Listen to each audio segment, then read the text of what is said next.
Vous écoutez Questions et réflexions, un programme audio proposé par La Parole Donnée. Sociologue, professeur émérite de sociologie à la Sorbonne et auteur de nombreux ouvrages de référence sur les grandes mutations, Michel Maffesoli reste un observateur attentif du monde qui l'entoure. Dans cet entretien, le sociologue parle du Temps des peurs, un ouvrage d'analyse dans lequel il décortique le recours à la gestion par la peur qui caractérise les élites actuellement au pouvoir, une caste en fin de course selon lui. Michel Maffesoli revient également sur les dernières grandes crises, le Covid, la guerre en Ukraine, la réforme des retraites, mais aussi la disparition du quatrième pouvoir, noyé dans la connivence, la négation du réel et l'asphyxie du débat dans le conformisme ambiant. Un espoir cependant, la jeunesse, dans laquelle Michel Maffesoli voit se développer un idéal communautaire, grâce aux réseaux sociaux notamment. Michel Maffesoli, je suis professeur émérite à la Sorbonne, ce qui est une manière un peu chic et sophistiquée de dire à la retraite, tout simplement. Voyons, j'ai été pendant 35 ans professeur en effet de sociologie à la Sorbonne, où j'occupais la chaire de sociologie générale, la chaire d'Émile Durkheim. Voilà, depuis fort longtemps, j'ai essayé de réfléchir un peu sur les grandes mutations en jeu actuellement, ce que j'appelle des époques. Et en gros, comment on est en train de s'achever l'époque moderne, qui a commencé avec le XVIIe siècle, qui s'est achevée vers la moitié du siècle dernier, et comment émerge actuellement, d'une manière difficile, dans la crainte et le tremblement, ce que certains, je suis de cela, appellent la postmodernité. Voilà, donc mon travail fut et est encore un travail d'intellectuel. J'essaie au travers de mes livres, des diverses conférences que je fais ici ou là, en France ou à l'étranger, à rendre attentif à, encore une fois, cette transcription, on le dit d'une manière un peu sophistiquée, de cette transmutation épocale qu'il est difficile d'admettre, et en tout cas que je vois en particulier en France, les diverses élites ont du mal à reconnaître. Michel Maffesoli, quel regard portez-vous sur notre société ? Moi, mon regard, vous savez, est un regard, comment dire cela, totalement détaché. Hein. J'ai une vieille tradition, si je fais une référence à la pensée allemande, à ce qu'on appelle un économiste qui s'appelle Max Weber, qui considérait que le propre même de l'intellectuel consistait à développer une analyse, ce qu'il appelait la neutralité axiologique.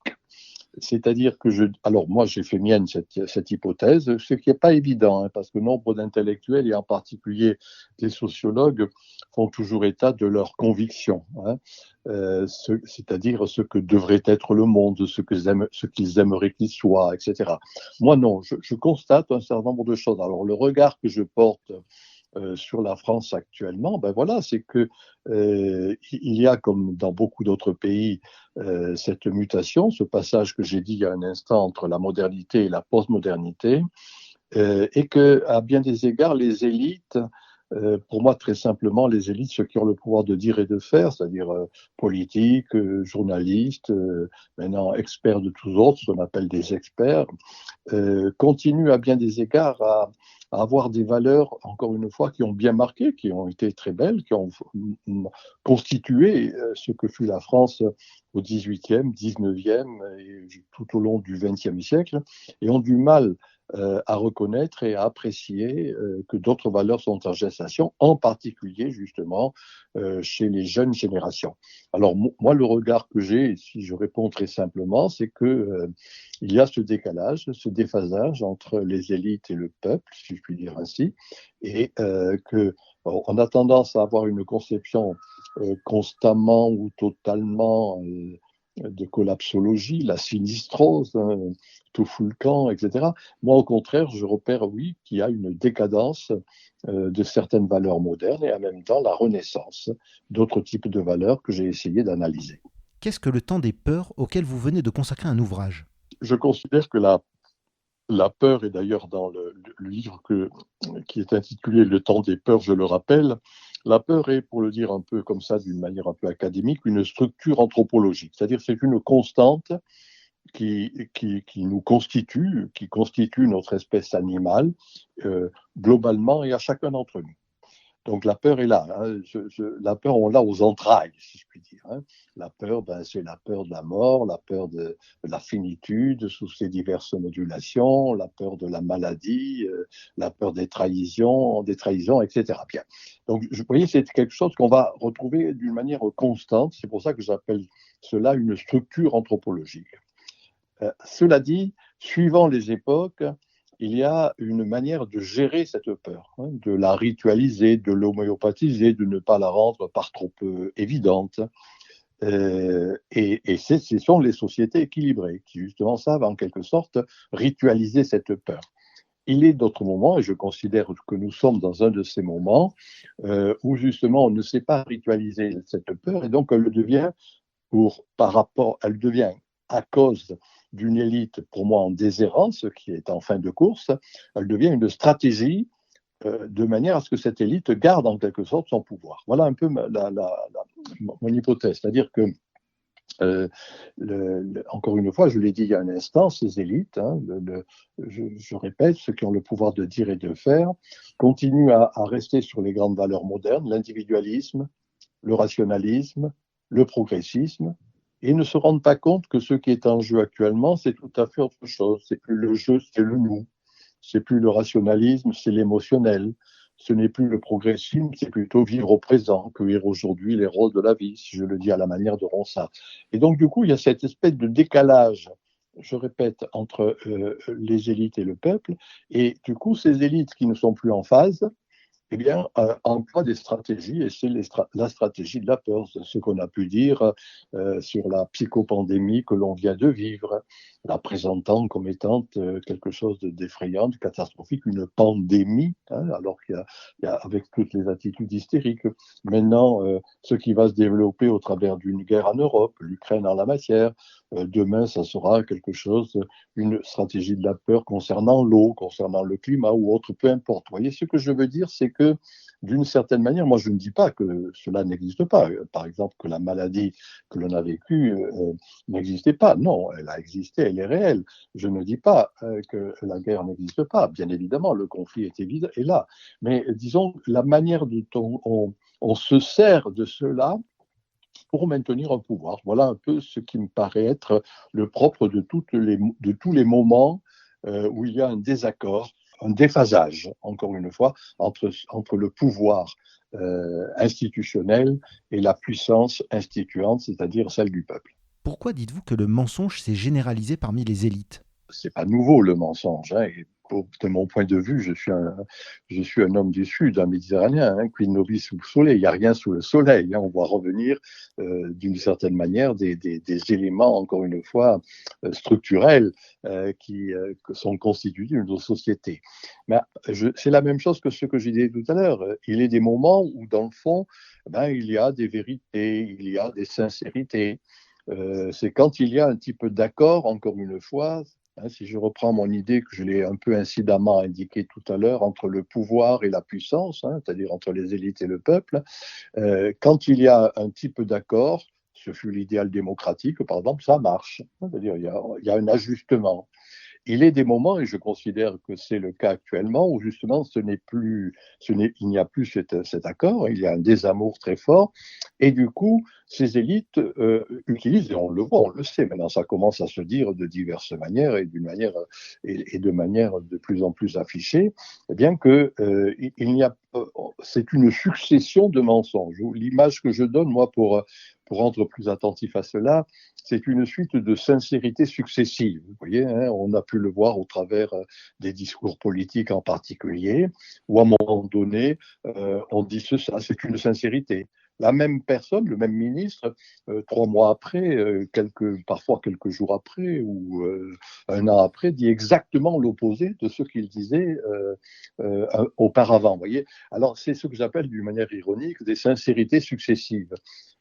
Voilà, c'est quand justement il n'y a plus en quelque sorte, comment dire cela, une élite n'est plus en phase, c'est-à-dire ne sait plus comment dire la société dans laquelle on vit, elle se contente en quelque sorte de seriner avec d'une manière bien sûr toujours péremptoire, de ce qui est présenté comme des vérités, mais qui est en de fait des faussetés, vous voyez, ou alors disons-le simplement des mensonges.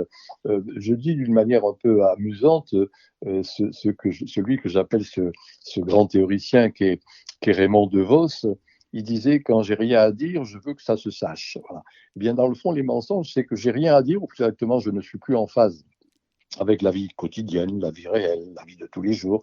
Et donc, du coup, je raconte des choses. Et comme j'ai le pouvoir de le faire, il y a une élite médiatico-politique qui sont, dans le fond, ça couche ensemble, c'est de l'endogamie. Ils ne font que répéter l'un l'autre ce qu'il doit être dit, etc.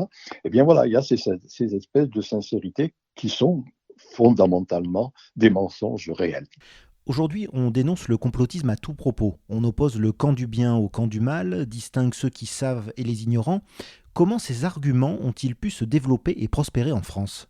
Oui, ce qu'on appelle le complotisme, j'y consacre d'ailleurs un chapitre, je pense, dans mon livre Le temps des peurs, c'est tout simplement la ressucée de ce qu'était l'Inquisition en son temps. Hein, mais qu'on voit, alors c'est l'Inquisition au Moyen Âge, mais on peut le voir à d'autres époques, quelque chose de cet ordre. C'est-à-dire, c'était, comment dire, quelque chose qui fonctionne sur une conception très dogmatique. Alors, par exemple, pour l'Inquisition, c'était à partir de ce qu'était censément ou devrait être la religion ou la conception qu'on pouvait avoir de Dieu. Actuellement, le dogme, c'est censément ce qui est dit scientifique, hein, la science avec un S majuscule, qu'il ne faut pas remettre en question. Alors c'est cela qu'on va appeler le complotisme. C'est-à-dire, dans le fond, ce qu'on va qualifier de complotisme, c'est cette attitude qui, pour moi, est justement l'attitude humaine par excellence, de savoir douter. Hein, c'est-à-dire de ne pas considérer qu'il y a un bien, qu'il y a un mal, mais que le clair-obscur de l'existence repose sur le fait que justement, il y a de l'ombre. Il y a de la lumière, mais il y a aussi de l'ombre. Et je rappelle qu'au début de la tradition culturelle qui est la nôtre, la tradition gréco-romaine, Aristote, qui pour moi est un penseur, un philosophe non négligeable, montrait que la différence entre la philosophie, ce qu'il appelait la pensée, donc pour lui la philosophie, et la doxa, c'est-à-dire l'opinion commune. La différence entre les deux, c'était que la pensée savait poser des questions. Hein, d'ailleurs, l'expression en grec était très belle, kalos apoierestai. En grec, ça veut dire poser bellement des apories, hein, des problèmes. Et alors que la doxa, elle, se contente des opinions. Voilà. Et le problème, c'est qu'actuellement, on n'accepte plus le fait de savoir poser des questions, dans le sens simple du terme de douter, du coup, on va appeler complotiste celui qui pose des questions. Voilà un peu si vous voulez. Et ce sont des moments, encore une fois, de décadence, où il y a cette attitude rigide, dogmatique, considérant qu'il y a une vérité avec un V majuscule. Alors que de fait, ce qu'est l'existence humaine, justement, c'est l'ajustement, encore une fois, des doutes. J'ai dit Aristote, mais plus près de nous, un philosophe qui nous est cher, Descartes, disait, voilà, c'est à partir des doutes qu'il construit ce qu'il appelle le discours de la méthode. Hein. C'est des doutes qui sont les siens, qui sont son chemin de pensée, si je puis dire. Voilà, moi je considère qu'il y a une rigidification dogmatique actuellement, maintenant au nom de la science, on l'a vu, hein, les 2 ou 3 ans qui viennent de s'écouler, et qui excluait ou qui considérait comme étant complotistes ceux qui, justement, ne s'inscrivaient pas dans cette conception purement et rigidement dogmatique. En même temps, il faut bien le savoir, ces attitudes dogmatiques ont un moment, et puis elles cessent. Et moi, je crois que nous arriver, si vous voulez, à la saturation de ce dogme. On voit de diverses manières, pas dans les mainstream, mais dans ce qu'il est convenu d'appeler ainsi, mais sur les réseaux sociaux, les blogs, les forums de discussion, de diverses manières, on commence à se reposer des questions, si je puis dire. Et c'est là où le qualificatif de complotisme ne va plus marcher longtemps, de mon point de vue. Les médias qui étaient autrefois qualifiés de quatrième pouvoir sont aujourd'hui majoritairement inscrits dans le courant de pensée du pouvoir. Que s'est-il passé pour qu'intervienne un tel changement ? J'ai dit, n'est-ce pas, en employant ce terme qu'utilisent les ethnologues, une endogamie. Endogamie, ça couche ensemble, pour le dire, simplement, réellement d'ailleurs, ou symboliquement, peu importe en la matière.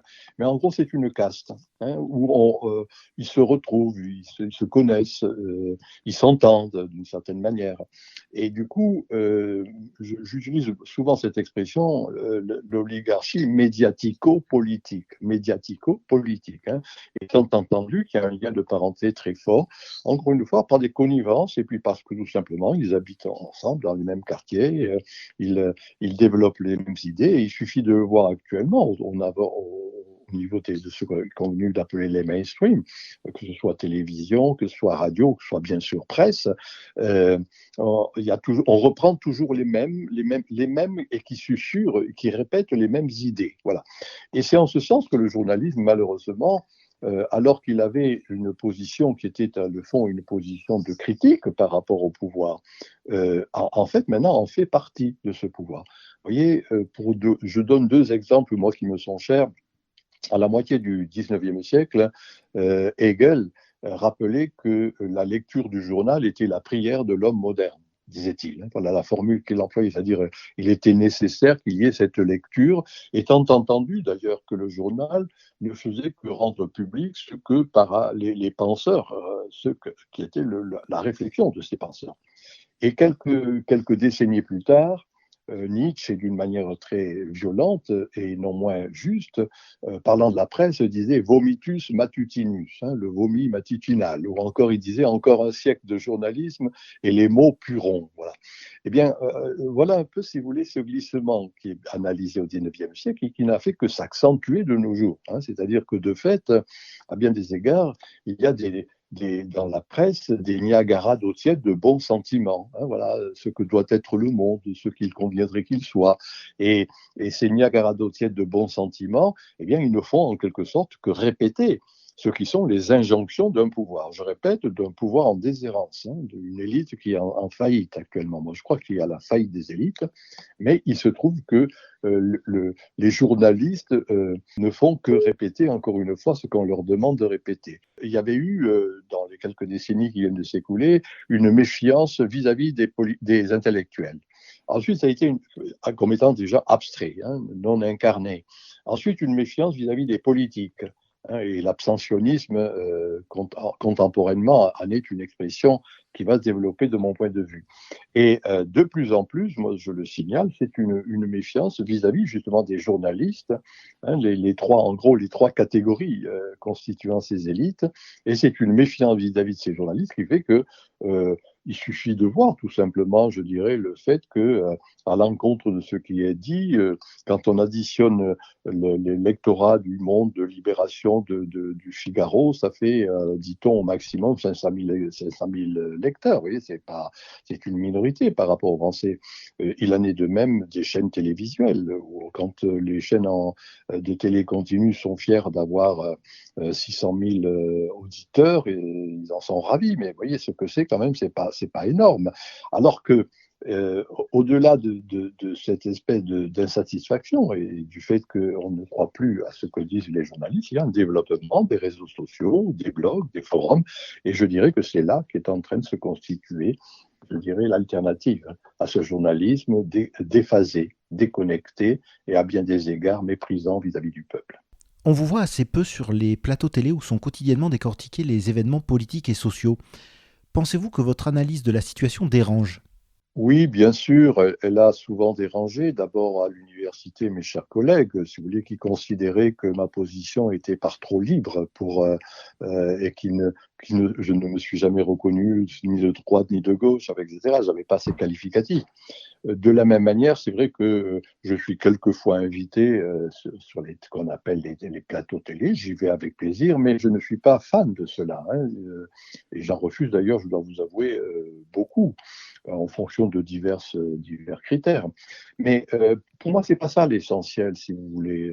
Y être ou ne pas y être, l'important, c'est quand on voit comment, encore une fois, moi, je fais des conférences dans des quantités d'endroits, et je considère que c'est plutôt là qu'il y a le grouillement intellectuel, hein, qu'il y a la vraie discussion, et où on accepte que je sache, que je m'emploie à poser des questions au-delà du conformisme ambiant. Voilà, donc du coup, euh, c'est pas bien grave de ne pas être invité, si je puis dire, hein. Encore une fois, moi je le suis de temps en temps et ça me suffit.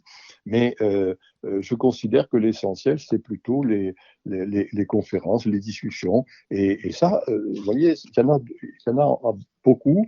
Et cela me fait penser un peu à ce qu'était juste avant la Révolution française. Euh, C'était dans ces espèces de micro-clubs, de petites académies locales, de discussions qui se faisaient dans les cercles un peu partout en France, dans de nombreuses villes et voire villages. C'est là que se crée ce qui par après va devenir la Révolution française. Moi, c'est un peu mon sentiment, vous voyez, hein, c'est-à-dire qu'il n'y a pas lieu d'être fasciné ou obnubilé par le mainstream sous ses diverses modulations. L'officiel m'intéresse beaucoup plus justement les rencontres officieuses, où là, il y a échange et où là est en train de se préparer ce que sera la société de demain. Vous dites que les élites sont en fin de course, avec des soulèvements de plus en plus forts à venir. Est-ce que les élites sont en capacité de changer et d'évoluer? Alors, bon, d'abord, moi, je ne suis pas un prophète. Je ne peux pas dire avec précision ce qui va advenir. Ce que je peux dire, si vous voulez, c'est que nos sociétés, moi, l'image que je donne, puis j'aime beaucoup marcher en montagne, me paraît comparable à ces lacs de haute montagne dont l'eau est étale, hein, puisqu'il n'y a pas de grand courant. Mais qu'en dessous, si vous voulez, ça grouille. Il y a une fermentation très forte et de temps en temps, il y a des espèces de grandes bulles avec des métastases qui sont énormes, mais qui sont en même temps éphémères. Et pour moi, c'est un peu cela qui est en jeu actuellement. Vous voyez, c'est-à-dire qu'il y a un grouillement, il y a une espèce d'insatisfaction globale. Le fait qu'on ne se reconnaît plus dans l'idéal démocratique. J'ai dit tout à l'heure, l'abstentionnisme en est à bien des égards une expression. Et puis, tout est bon, je dirais, tout est prétexte à soulèvement. Alors, ce fut les Gilets jaunes. Je rappelle que c'était le prix de l'essence qui avait suscité cela. Là, maintenant, les diverses manifestations qui ne sont pas finies, à mon sens, c'est la retraite. Je dois vous avouer que je ne suis pas sûr que ce soit là le problème même de cette retraite à 64 ans qui va susciter ces manifestations, mais bien une des un des prétextes pour marquer sa différence par rapport au pouvoir établi. Alors voilà un peu, et mon hypothèse, c'est que ces soulèvements, je viens d'en citer deux, vont se multiplier, soit d'une manière globale d'un point de vue en France, soit tout simplement dans des espèces de petites révoltes, d'insatisfaction comme ça locale. Je cite par exemple, la presse en parle très peu, la multiplicité des rassemblements de ces jeunes générations sur les Technival, Red Party et autres rassemblements musicaux qui sont toujours interdits, toujours illégaux, etc. Mais où il y a là, pour moi, une de ces manifestations, des dizaines chaque fin de semaine, où des milliers, 3, 4 000 personnes, jeunes, se rassemblent justement pour narguer en quelque sorte le pouvoir. Vous voyez, on pourrait multiplier des exemples en ce sens. Alors, où est-ce que cela va mener? Ça, encore une fois, j'en sais rien. Disons que ça marque pour l'immédiat l'insatisfaction vis-à-vis, encore une fois, des institutions établies. Voilà. Alors, dans ces moments-là, il y a, je cite ici l'expression d'un sociologue qui est très peu connu en France, qui s'appelle Vilfredo Pareto, qui montrait bien, qui a bien montré avec justesse qu'à certains moments, il y avait ce qu'il appelait la circulation des élites. Moi, c'est mon hypothèse. C'est-à-dire que ces élites, les élites actuellement au pouvoir, sont en fin de course. Et d'ailleurs, c'est pour cela qu'elles utilisent des stratégies de la peur de divers ordres ou même tout simplement des formes de totalitarisme, interdiction multiples et diverses de manifestations, de rassemblements, d'approches vis-à-vis des politiques quand ils sont en déplacement, etc. C'est du vrai totalitarisme. Voilà, mais cela traduit tout simplement le fait que c'est une élite en perdition, c'est-à-dire circulation des élites. Alors, qu'est-ce qui va succéder à cela? Là, encore une fois, je dis, j'en sais rien, mais ce qui est certain, c'est qu'il est important de voir ce qui est en train de se passer sur les réseaux sociaux, où il y a certainement une espèce d'alternative qui est en train de s'élaborer. Vous voyez, moi, dans 2 ou 3 jours, je vais à Saintes dans un grand rassemblement, un grand colloque, où justement ceux qui n'étaient pas d'accord par rapport à la gestion de cette crise sanitaire se rassemblent, et il va y avoir pendant 2 jours des discussions, des échanges, des exposés, etc., sur ce thème-là. Et je donne cet exemple, il y a des quantités de petits exemples en ce sens qui montrent bien qu'actuellement, je dis bien en gestation, il y a quelque chose qui va succéder à cette élite au pouvoir et qui est à bien des égards totalement déphasé. Alors voilà, maintenant, encore une fois, ne me demandez pas, je serai incapable de vous dire quelle sera cette élite naissante. Mais il y a, dans le sens simple du terme, des indices. Indices, index, c'est en latin, ce qui montre, ce qui pointe. Il y a des indices actuellement qui montrent que l'insatisfaction par rapport aux élites au pouvoir est forte, et qu'en même temps, il y a une espèce je dirais, j'allais dire de joie, mais disons en tout cas une espèce de vitalité qui fait que d'une certaine manière, quelque chose d'autre est en gestation. Que pensez-vous de l'état de la relation entre l'actuel président de la République et les Français? Oui, là encore, moi, ça m'est difficile à dire. Si vous voulez, j'ai quand même donné dans un livre précédent qui s'appelle L'ère des soulèvements, j'ai rappelé, encore une fois, l'espèce de profonde et grave insatisfaction par rapport au président actuel. Excusez-moi encore de faire référence à un de mes livres, qui s'appelle Être postmoderne. Il y a une postface qui n'est pas de moi, une postface d'Hélène Stroll, qui est énarque elle-même. Et cette postface à mon livre s'appelle Emmanuel Macron, icône ou fake de la postmodernité. Et elle montre bien sûr que c'est un fake, ce n'est pas une icône. Alors, ce sont des petits exemples que je donne ici pour montrer que dans le fond, ce président est le prototype d'une élite en déshérence, c'est-à-dire la technobureaucratie. Hein, il ne faut pas l'oublier, il n'a rien connu de l'existence. Il a été au lycée Henri IV, à l'ENA, il est rentré ensuite dans une banque, enfin, toute chose qui fait qu'il y a une espèce d'incompréhension structurelle, à bien des égards, de ce qu'est la vie quotidienne, la vie de tous les jours. Vous voyez, dans la République, Platon, par exemple, expliquait que seul celui qui savait gérer sa maison pouvait gérer la maison commune. C'était ça la définition qu'il donnait du politique. L'oikos. L'oikos, c'est la maison. Il fallait gérer sa maison et on pouvait dès lors devenir gérer la maison commune. Là, en la matière, le président actuel, mais pas que lui, disons que c'est une caste actuellement de ceux qui sont un peu du même acabit, si je puis dire, ne savent pas ce que c'est que gérer une maison, ce que c'est qu'habiter, manger, s'habiller, ce qu'est en quelque sorte la gestion dans le sens simple du terme, le management, faire le ménage chez soi, etc. Et donc, ils sont bien sûr incapables de penser le management, le ménage collectif, c'est-à-dire celui de l'État. Alors voilà, il y a cette espèce de... Comme ça, cela arrive régulièrement, qu'il y a une espèce de désaccord, du terme savant que l'on utilise en sociologie, de discrépance, c'est-à-dire d'écart absolu. Alors, à partir de ce moment, alors là, actuellement, et vous l'avez dit, bien sûr, chaque président a ses opposants, plus ou moins violents, peu importe en la matière. Là, il est frappant de voir que c'est quand même un désamour, je dirais, très fort. Est-ce que cela va aboutir à un soulèvement tel qui sera obligé de partir, ce n'est pas impossible. Certains commentateurs l'envisagent. Moi, ce n'est pas dans mes hypothèses. En tout cas, je ne la ferai pas, cette hypothèse. Je pense que ça va, encore une fois, le processus de dégénérescence est toujours très lent à advenir. Et dans le fond, bien sûr, pour nous, c'est quelque chose qui paraît très loin, 4 ans, mais d'un point de vue historique, ce n'est pas énorme. Et moi, je considère qu'il va y avoir une lente dégénérescence avec de plus en plus des violences, des insurrections, des révoltes qui exprimeront d'une certaine manière ce que je disais tout à l'heure, qui prendront prétexte de toute chose pour se soulever. Voilà. Alors, à part ça, quelle va être la suite? Bien malin celui qui pourra le dire. Comment les jeunes, qui cependant votent peu, pourraient-ils changer les choses? Je ne suis ni optimiste ni pessimiste. Je l'ai dit tout à l'heure, je suis réaliste.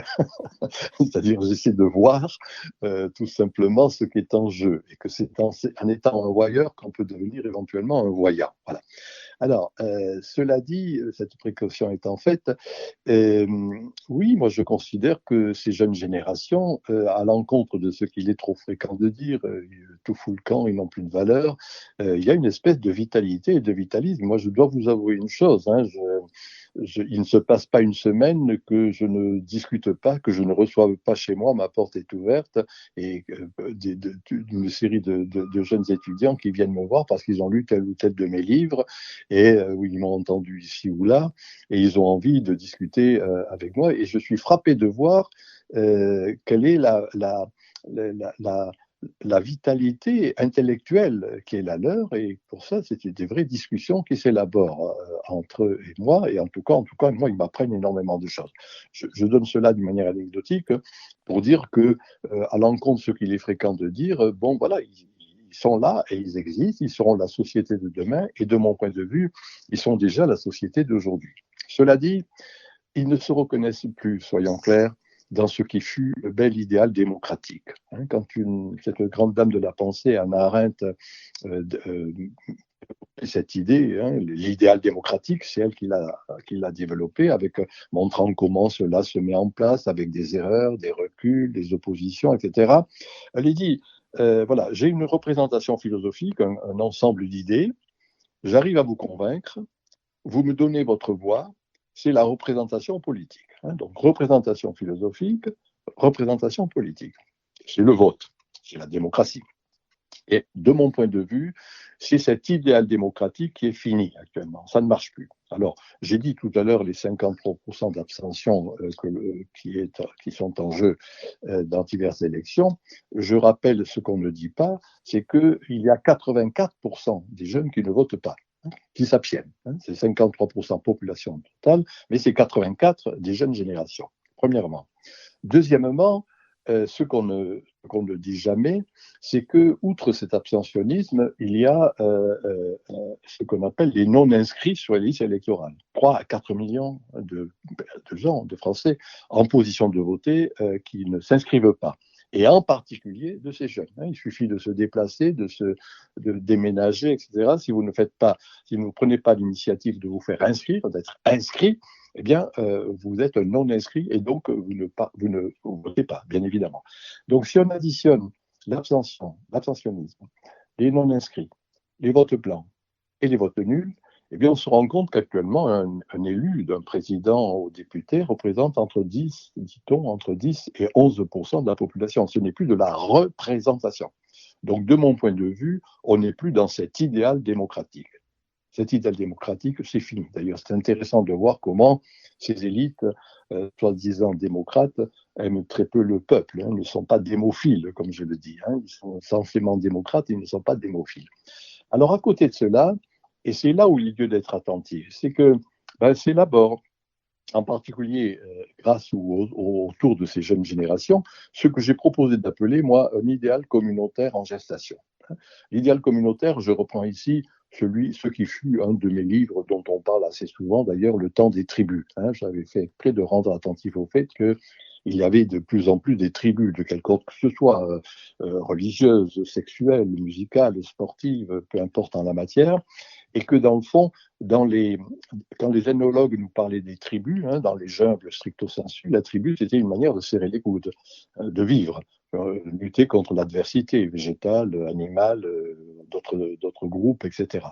Pour moi, dans les jungles de pierre que sont nos mégapoles, la tribu joue le même rôle, entraide, serrer les coudes. Je dis bien à partir d'un goût que l'on partage, ainsi que je l'ai indiqué il y a un instant, et que c'est cet idéal communautaire en gestation qui est en train de se développer grâce aux réseaux sociaux, aux blogs, aux forums de discussion, où, dans le fond, on va participer à telle tribu ou telle communauté, peu importe le terme ici, et que, de mon point de vue, c'est cela qui est en train de succéder à l'idéal démocratique.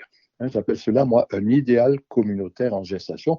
Donc, je ne sais pas, à vrai dire, quelle forme cela prendra. Je préfère être humble en la matière. Mais en tout cas, c'est là que se font les vrais rassemblements, les regroupements. C'est intéressant de voir des mots comme ça, un peu archaïques. Partage, échange, solidarité, générosité. Vous voyez, toutes choses qui, dans le fond, constituent pour moi ces tribus contemporaines. Encore une fois, je l'ai bien dit, à partir de tels goûts que l'on partage avec d'autres. Voilà pour moi ce qui, dans l'avenir, est en train de s'élaborer, ce qui est en gestation.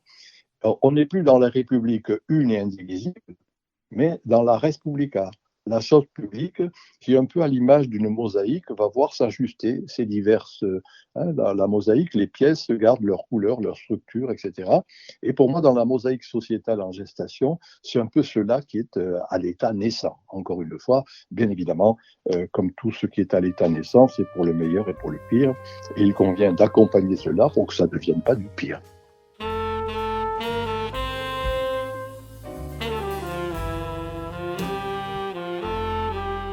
Merci d'avoir écouté cet épisode de La Parole Donnée. Vous pouvez nous suivre sur notre site et nos réseaux sociaux et nous soutenir via notre page Tipeee. À la semaine prochaine.